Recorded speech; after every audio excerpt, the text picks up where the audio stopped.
You're listening to New Youth Radio, a show about global culture and local youth.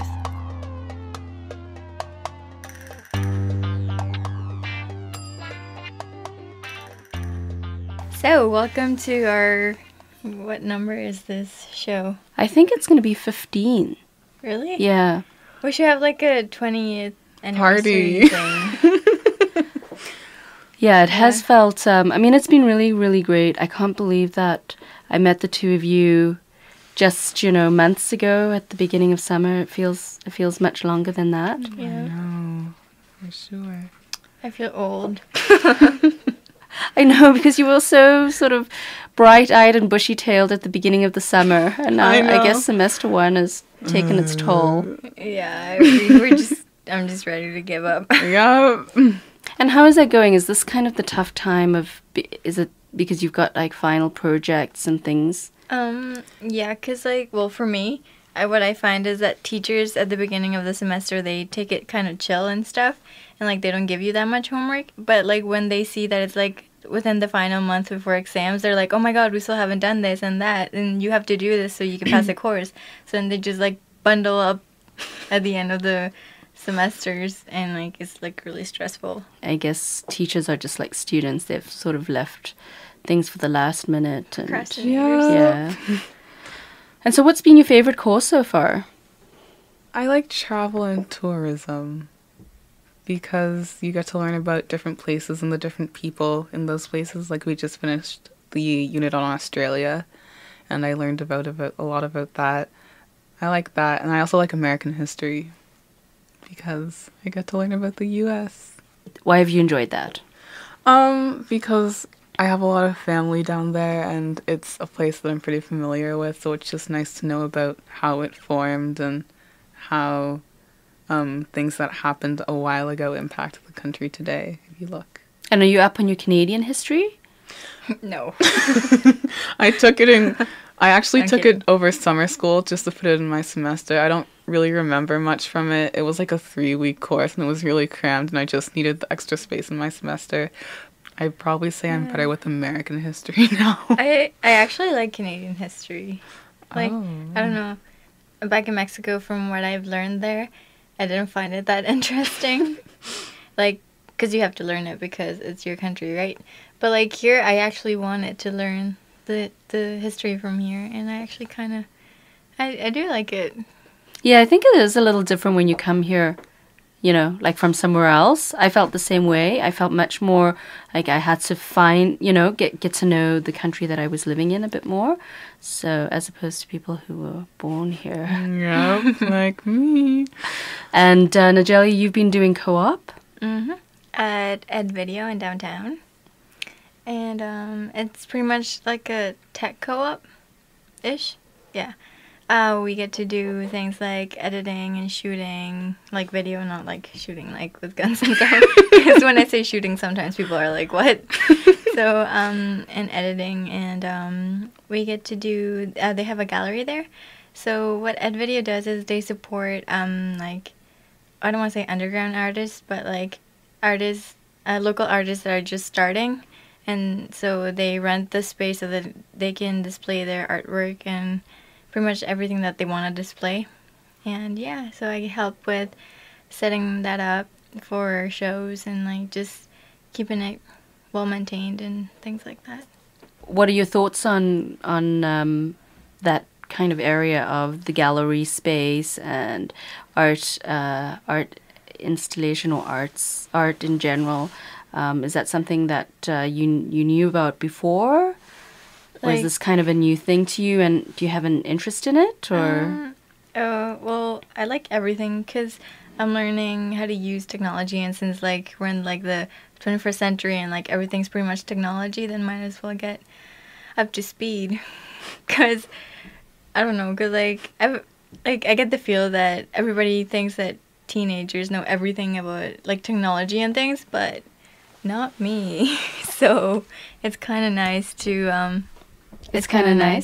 learn what people are using these days, and because when you say camera, I always picture a normal camera, but I learned that there are different types of cameras, and the professional cameras and how to do audio and how to fix like the lighting, so when you're taking pictures there's no glare and like the angles and all those kind of things. And in the gallery, when I help set up or like maintain it or like move things around, I learned where to put what. So like when you set up a gallery, it's like first impressions is like the biggest part, right? So you have to make sure that when you walk in, you see like the biggest thing here, but like that it's not covering like the smaller parts. Yeah, it actually sounds really, really interesting, and I'm glad that you've gotten sort of more hands-on experience with the cameras and whatnot. Because sometimes I think you can feel a little intimidated by it, but once you get in there, you realize it's just like anything else. It's as long as you start getting experience with it. And what software have you been enjoying that you? What's your favorite software so far? Well, what I've been I don't have a favorite, but like the ones that I've been using are Photoshop, like to do like posters and those kind of things, like with pictures and stuff. And I've used Final Cut Pro and Audacity, I believe it's called. Me and my coworker are kind of having a tough time with Audacity because like we don't know how to use it, so we're just kind of like winging it. Yeah. Yeah. But sometimes that's the best way to learn a software Yeah. as well. You just need to get in there and figure it out, you know. And Samira, what about you? What do you enjoy in terms of technology? I like my iPod. That's about it. I don't like technology very much. I don't like computers. I don't like using technology. God. I'm kind of like a dinosaur. I mean, I like old-fashioned things. I don't really like technology. Yeah, I mean, I think that's an interesting point that you brought up, Nallely, that people have this impression that teens, know everything about, Technology, computers and yeah. technology. But what I'm hearing is that not everybody feels that Or maybe it's just comfortable. us. Yeah, and maybe that's why the two of you have been drawn together. We feel the Like connection. Yeah. Ultimately, though, in classes and whatnot, you're compelled to use Yes, technology. like in travel and tourism, we had to use this program called ArcMap, which is where you create maps from scratch. Like you draw everything, you draw in the countries and everything. And there were so many steps, and I hated it. But yeah, Hate is a strong word. I disliked it very much. Thank you. But yeah, you can't really avoid using technology in your classes anymore. Like teachers will say, oh, you need to type out this assignment. And if you ask whether you can write it out by hand, they'll say, no, I'd really prefer it if you typed it out. So you just I have to deal with it. I guess I kind of see their point because like some people, you can't read their handwriting, so I guess that's why they want it typed. I guess you're waiting for the time when we move past typing to just voice to text, where you That can would just be nice. talk into your iPod and Like voice command. yeah. I've enjoyed just like coming in and talking. Like at first I was really nervous, but as I got used to being in the studio, it felt more like just a conversation. Yeah. But there are some like really interesting people in the city of Guelph, and I think it would be really cool to like bring in their stories, but like maybe let them remain anonymous because you meet some really interesting people, and I'd like to tell their stories. What do you mean by interesting people? Well, I take the city bus to and from school, and I meet all kinds of different people on the bus, and they all have different things to say. Like sometimes they'll tell you about what's going on in their life even though you didn't ask, or they'll be really friendly and say hi. And I could probably like write a journal about the experiences I've had with people on the bus. Well, it would be great to have you on with some of your writing, and I think that's fine, because somebody's story, if they've told you, some anonymous person on the bus, I think that's where, writing and ideas come from. So definitely, I would love to hear more of those stories. And you, Nallely? I like everything about the show. Just the fact that we get the experience of actually being on air. Well, not like live on air, but get broadcasted and like have our voices heard and our opinions. Yeah. And I think it's kind of neat because we're actually recording in the brand new training studio at CFRU. And Nallely was part in the beginning when it was sort of a bit of a disaster, helping to kind of put it together. What did you do? I helped Steve. I helped Steve with the wires and things, like to set up the microphones. So we did some I forget what it's called, but it's like when you melt the You doing some soldering? Or and which is a great experience. I mean, that's the basics of and all I electronics. actually find that thanks to that, at my co-op, I know how to do more things because I had to do that too at my co-op. Really? And That's fantastic. Yeah, when one of my supervisors asked me if I knew how to do that, and I'm like, oh yeah, I've done it before. And he's like, really? You're like the first person I've heard that they've done that before. Because like you don't do that at home, right? Yeah. So yeah, it really helped. So you get a lot of like experience that can help you later on. It was fun. It's unusual to find women doing some of the more technical stuff. So it's great that you're, there representing all of us. And Girl power. Yeah. With your soldering skills. I'm not the best, but I know what to do. Thank you, Steve, for Thank you. your excellent training. It's been great having the two of you on, and I think for this week I wanted to kind of talk a little bit about teen years and friendship. Nallely, you've been doing the leadership course, and maybe we can talk a little bit about your thoughts on that. But what I thought came up quite a bit was kind of finding those support networks and whatnot, and I think it's kind of interesting for me just to get a sense from teens and youth where people come into your lives and how that's important to you when you're at this kind of point in your life. I think that friends are really important. You were talking about high school. Going into high school, I had like a few friends, and they were basically the same friends that I had in elementary school. And now you have none. No, I'm kidding. One of the friends that I had going into high school, I was really close with. And then, I don't know, I never really thought that I would be the kind of person experiencing the whole, distancing from friends thing. But this year, just this year, of grade 11, I've kind of found that, my friends are starting to distance, and we just don't have the same interests anymore, and, you meet new people. But yeah, of course, they're, those friends which stick by you, and they're always going to be your friend. They always have, and they always will. Like a happy ending. Like a happy ending, yes. I can kind of get a good read off of how long a friendship is going to last. I'd like to think. I mean, I'm not psychic or anything, but you can kind of just tell, depending on the way you and the person interact, whether it's going to be, I call them surface friendships or real friendships. So I'm trying to eliminate all of those surface friendships because they don't really do me any good in the long run. Yeah, and I guess it's like a relationship. I mean, it is a relationship, right? And sometimes it can be a positive one and sometimes not so positive. Yeah, for sure. Are you going to eliminate me? No. Good. You're not a surface friend. You're a real friend, Nallely. She's just saying it right now. No. She's just saying that right now. And what makes a surface what does that mean to you? The kind of friend that you say hi to, or maybe you do more than say hi and you talk about how school is going, or maybe just really surface level, how things are going in your family, but not the kind of friend that you would invite over to your house every weekend, or hang out with even just after school. It's the kind of friend that you only hang out with during school hours. That's my definition of a surface friend. And Nallely, what about you? Because you seem to have a large friend group. I know people, but I guess the people that I would call friends, the friends that I can count on and tell them pretty much about everything, that would be 3 or 4 people that are in my close group of friends.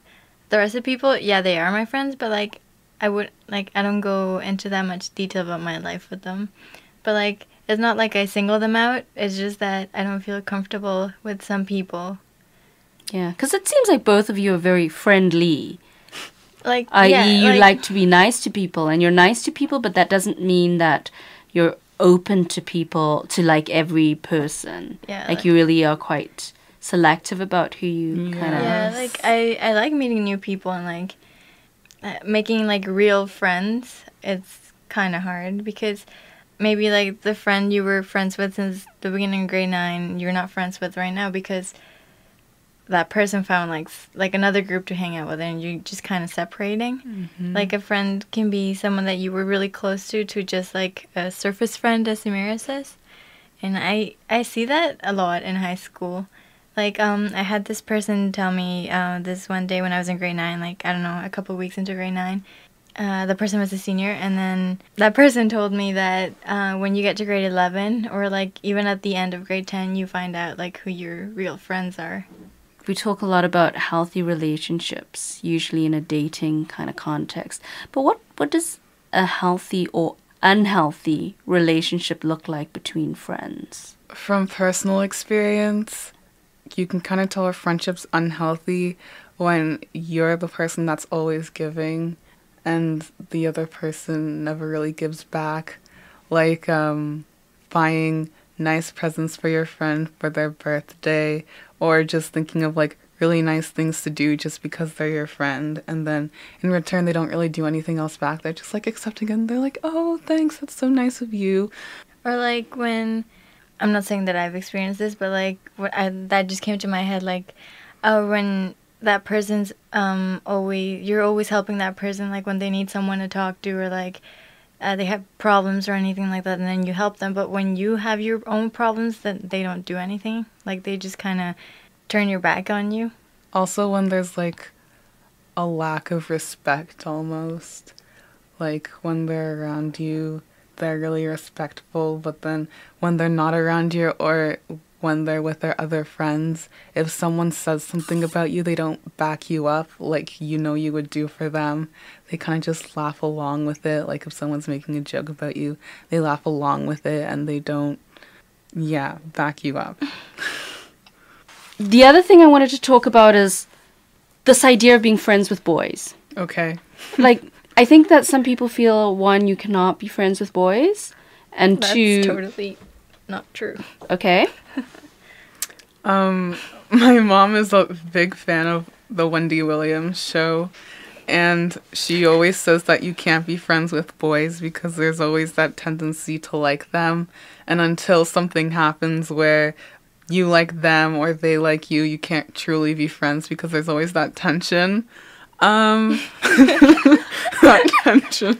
Anyways, I don't really see anything wrong with being friends with boys. I think it's perfectly possible. There are differences between being friends with a boy or being friends with a girl.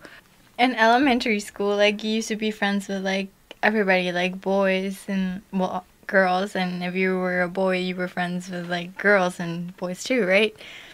I don't get like why when you get older and in high school, well, I guess you change and like the whole deal of like liking someone, right? But like I don't see what's a big deal about why people say that guys and girls can't be just friends. But you know how boys were annoying in elementary school a little bit? Are they still like that in high school? Well, from my opinion, I have no idea because when I went to elementary school, it was an all-girls school, so I can't really say anything about that. When I was in elementary school, I didn't go to an all-girls school. Boys were boys. They were loud and dirty. But as I've grown older, I don't know, you kind of find that... They have cooties. No, they don't have cooties anymore, and they're more intelligent than you thought they were originally.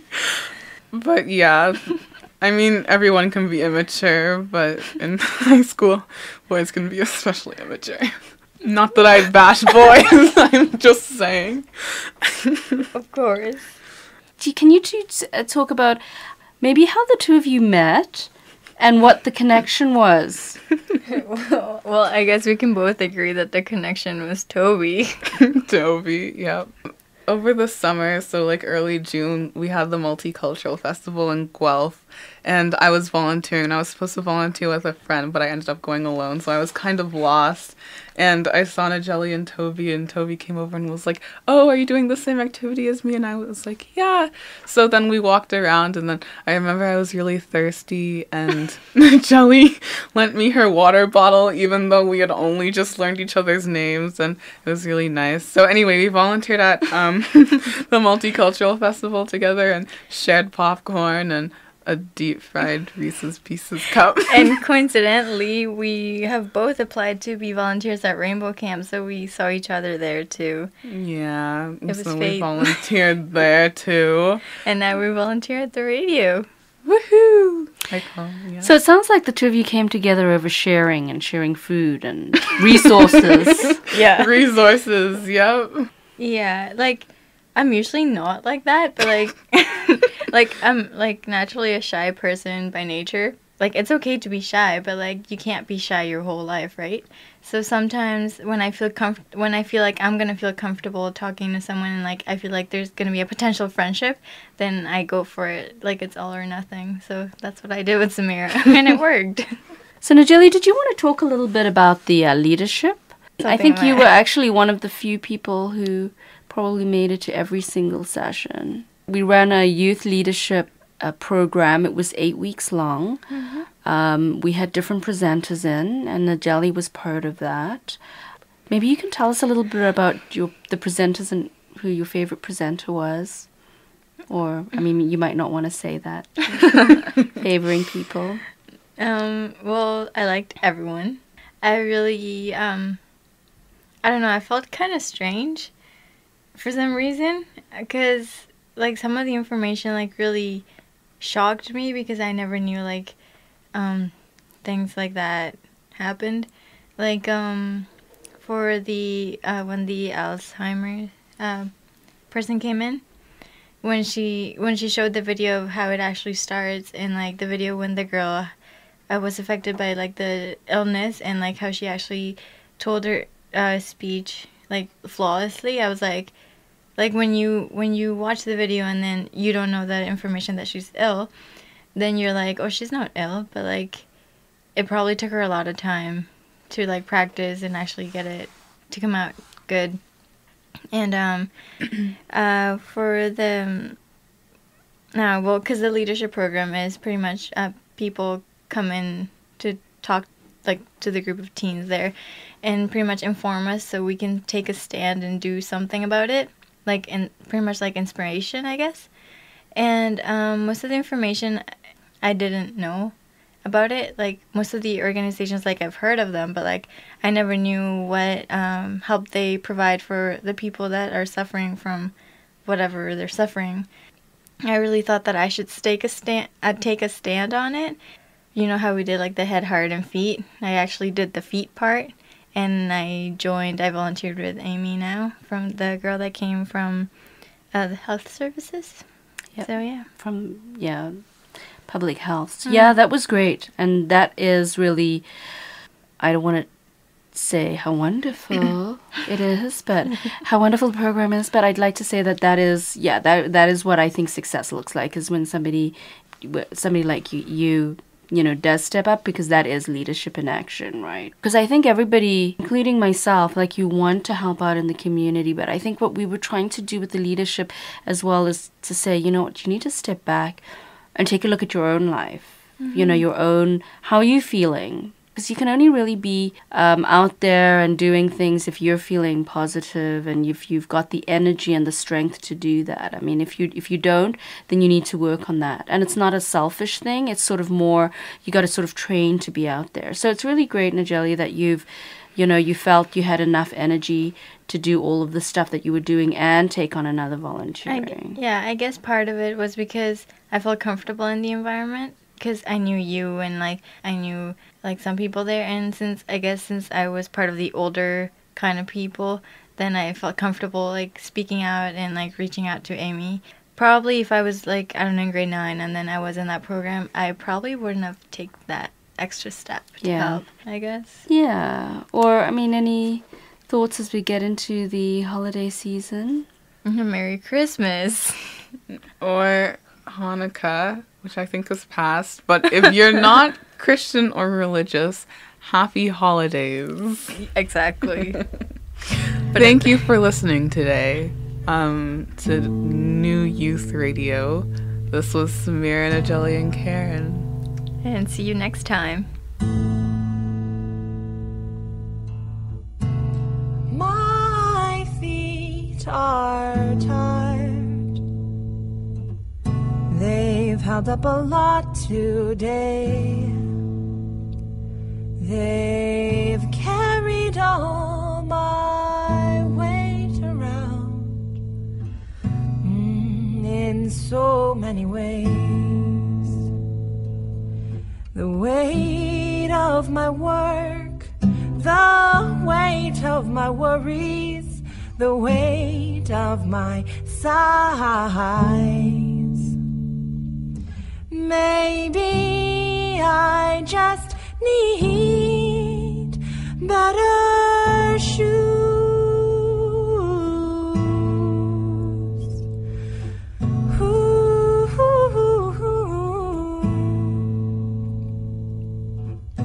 Where have I gone today? It seems just a minute ago it was morning, and the dew lay calm on the lawn. Now look, the day, it's gone.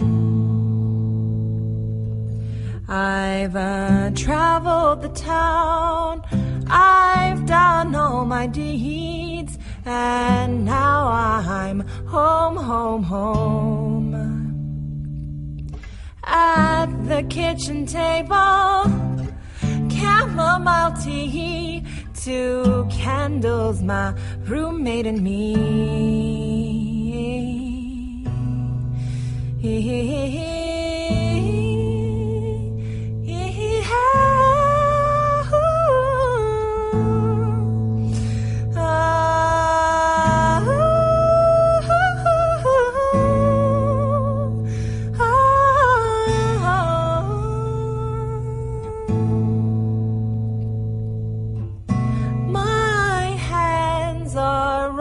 This year than last, I'm holding on tighter to the world. This merry-go-round is dizzy, spins fast, and all the seats, they're gone. So let me off, stop the ride, take me home, home, home. This is where I wanna be at the end of the day, sitting here at the kitchen table.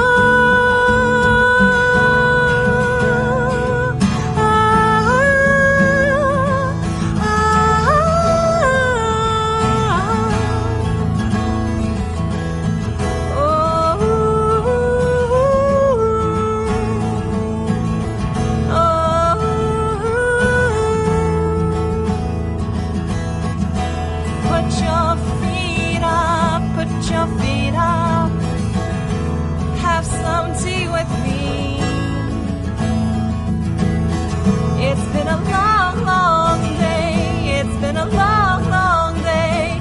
It's been a long, long day.